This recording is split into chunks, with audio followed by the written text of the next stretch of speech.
ہجرت فرما کے مدینہ کی طرف جا رہے تھے، مابت کا جب خیمہ آیا تو حضور اس خیمے کے پر پہنچے تو اس خیمے کی جو خاتون مابت تھی ان کو فرمایا کہ جو ہے نا کہ مجھے جو ہے نا کچھ دودھ کو دو، اور حضور نے جب دودھ طلب کیا اس عورت نے کہا دودھ تو نہیں، ایک بکری ہے لیکن دودھ نہیں دیتی۔ حضور نے فرمایا بس آپ اجازت دے، اور اس نے اجازت دی۔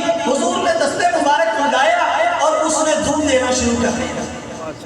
القسم مختصر، وہ دودھ کے سارے برتن بھر گئے، اور جو بابت تھی اس کا خامد آیا، اس نے اپنے گھر کے اندر گھر کو معطر پایا، گھر کو خوشبودار پایا، اور گھر کے اندر برتن دودھ سے بھرے ہوئے پائے، تو اس نے اپنی بیوی سے پوچھا کہ آج کیا منظر ہے، کیا ہے؟ اور اس نے کہا ایک آیا تھا، اور وہ مجھے، میں تو اس کا نام نہیں جانتی، اس کا نام میں مبارک رکھ لیتی ہوں، اس کا نام میں برکت رکھ لیتی ہوں، جس کے آنے سے میرے گھر میں ساری برکتیں ہوتی ہیں۔ وہ کہتی ہے جس کے آنے سے میرے سارے گھر میں ساری برکتیں ہو گئی ہیں۔ اور پھر کہنے لگی کہ اپنے خامد سے کہنے لگی وہ ایسا حسین تھا۔ اس نے کہا کہ اس کے خط و خال تو بتاؤ۔ اس نے کہا کہ حضور جو میرے گھر میں آئے تھے وہ کثیر تھے اور وسیم تھے۔ اب توجہ کرو، وہ کثیر تھے اور وسیم تھے۔ کثیر اور وسیم، اور یہ دو لفظ اس نے بولے۔ کثیر اس کو کہتے ہیں کہ جس کے ہر حسن کے جلوے الگ الگ ہوں۔ آج ہم یہاں پہ بیٹھ کے کسی کے حسن کی بات کرتے ہیں، کہتے ہیں کہ اس کے کان خوبصورت ہے، اس کی آنکھیں خوبصورت ہے، اس کے ہاتھ خوبصورت ہے۔ اس کے حسن کے جلووں کے اندر ایک چیز کا تذکرہ کرتے ہیں، وہ کہتی ہیں وہ ہمارے گھر میں جو آیا تھا وہ قسیم تھا۔ وہ کہنے لگے قسیم کیا ہوتا ہے؟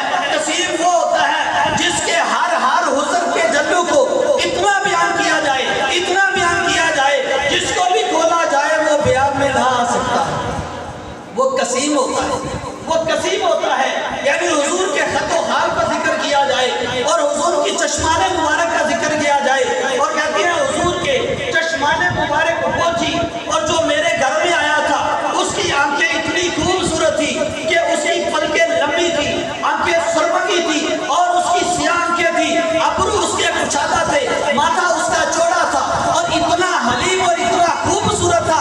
بس جس کو قسیم ہوتا ہے، جس کو تکتے تکتے تکتے رہ جائے اور نظر اس پہ ٹکتی نہ رہے، اور نظر اس پہ ٹھہرتی نہ رہے، نظر اس پہ جمتی نہ رہے، اتنا حسین ہو اس کو قسیم کہتے ہیں۔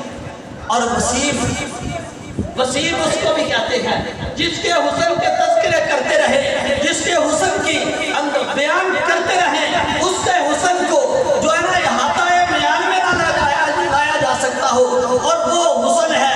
یہ حضور فرماتے ہیں میرا حسن ملی ہے، حضور فرماتے ہیں میرا حسن ملی ہے، اور حضرت یوسف کا حسن جو ہے نا وہ میٹھا تھا، اور میرا حسن نمکین ہے۔ میٹھا جو ہوتا ہے وہ تھوڑا استعمال کرتے ہیں، نمکین وہ ہر چیز کے اندر لذت کو پیدا کرنے کے لیے ہوتا ہے۔ اور فرمایا ہر اللہ کے جتنے حسن ہیں ان حسنوں کے اندر، ساری چیز کے اندر اللہ نے میرے حسن کے جلوے رکھے، اور میرے حسن سے، اور یہ اس حسن کی تاب نہیں لا سکتے، اس حسن کو دیکھنے کی ہم میں یہ تاب نہیں۔ اور اگر وہ جلوہ کرے تو کون تماشائی، اگر وہ جلوہ کرے تو کون تماشائی ہو، ان کا حسن وہ حسن ہے جن کو حضرت جناب جبریل نے جو ساتویں آسمان پر پہنچے تو حضور نے فرمایا جبریل تو نے ہر نبی کو دیکھا، ہر رسول کو دیکھا، بتا ہم جیسا نہیں دیکھا ہے۔ تو جبریل اس مقام پر کیا کہتے ہیں؟ عربی میں کہے تو یہ کہتے ہیں کلمت المشارق والمغارب لم ارى قبلہ یا رسول اللہ ولا بعدہ، یا رسول اللہ میں نے مشرق اور مغرب کو دیکھا، شمال و جنوب کو دیکھا، میں نے ہر چیز کو الٹ پلٹ کر کے دیکھا۔ لم ارى قبلہ ولا بعدہ مثلک یا رسول اللہ، آپ جیسا پیر حسینہ میں پہلے دیکھا ہے نہ اب دیکھا۔ امیر حضور کی زبان میں اگر دیکھا جائے تو وہ کیا فرماتے ہیں؟ وہ فرماتے ہیں آفاقہ گردیدہ معراج کی شب جبریل سے کہنے لگے شاہ امم دیکھے تم نے جہاں کو بتلاؤ کیسے ہیں ہم، تو جبریل کہتے ہیں اے ماں جبی تیری قسم آفاقہ گردیدہ میرے مطابرزی دیم بسیار خوبہ دیدہ لیکن تو